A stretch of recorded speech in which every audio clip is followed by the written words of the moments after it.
YoloBoxPro software version 3.0 has dropped, and there are 3 features I would like to show you that I am certain you're going to want to use. Now, as you look at this screen, you may notice some things that are different. An upgrade from what it was in previous software versions. We'll talk about a couple of those, but I'm going to start with the ability to name overlays.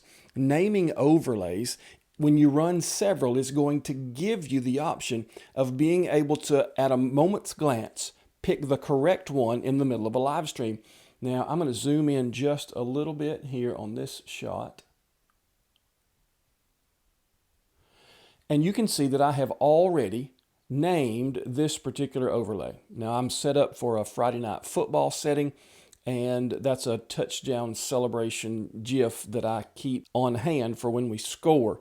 I also have the background for my scoreboard, which I use scaled down 1 in the corner. And you can see I have a little football behind my scoreboard. Now I'm going to turn that back off and get back into my overlays so that you can see.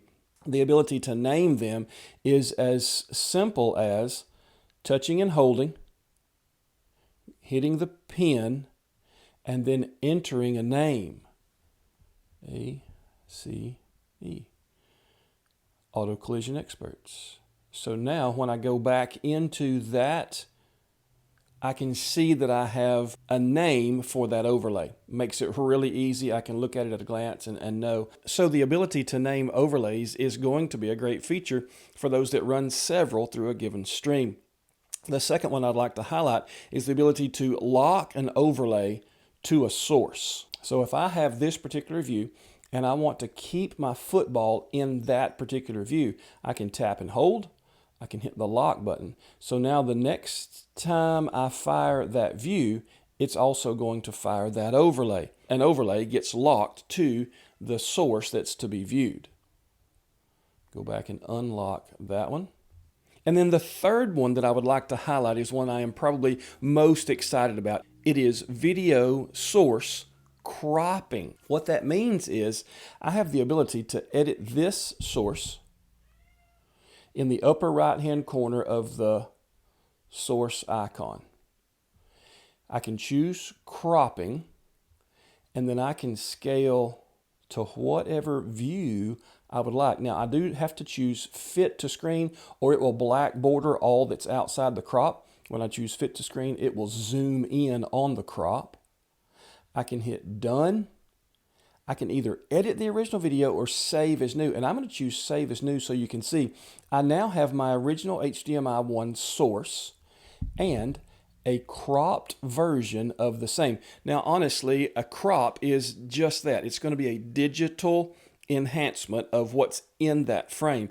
It's not using the Sony Handycam's built-in optical zoom. It's just cropping that piece. So I do have to be careful how far I crop because I will get some image degradation. It will be a little bit less clear, a little bit more blurry as I crop. But to be able to now have 2 shots, one that is zoomed out, one that is zoomed in, and I'm not fumbling with the camera and it's wiggling when I do. I love the idea of just a quick 1-2. I can add another crop to my HDMI 1, my Sony Handycam. So we'll tap there. We'll do another cropping. We'll choose to crop into that plant. Save as new. My original zoomed out video source, my zoomed in, and another zoomed in. Now you'll notice I forgot to toggle on the fit to screen. So I want to go back and do that, save as new, and now I have zoomed all the way out, zoomed in, and then zoomed just about all the way in. And you can see, now this is a little bit of a low light on that side of the room, a little bit of natural light, but that's about all shining over there. And it does begin to get a little bit fuzzy, a little bit grainy when you zoom in that far from your original. And that is a 1080 camera. It's not like I'm zooming in from a 4K camera. So depending on your equipment, you'll want to be careful as to how far you zoom in. Let's go in and look at what else is in the cropping menu. I'm going to delete this one so I have room to put a new one. Done.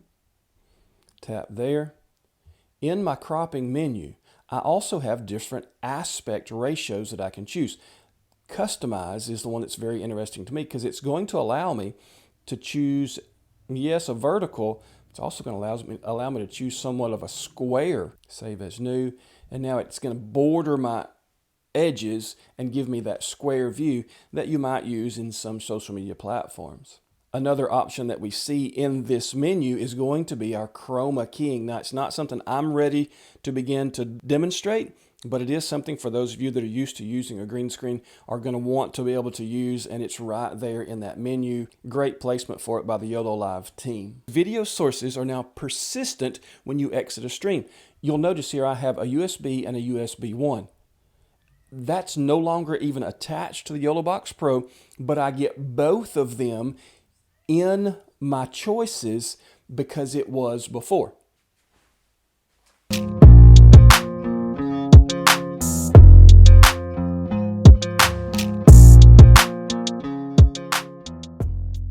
So when I go back and I plug in that USB source, it's going to pull up not only the video source, which before you would lose, it's also going to pull up the crop for that video source if it exists. So you can see I have the zoomed out and the crop. Go ahead and delete that. Sources being persistent is the icing on the cake for YoloBoxPro 3.0 software update.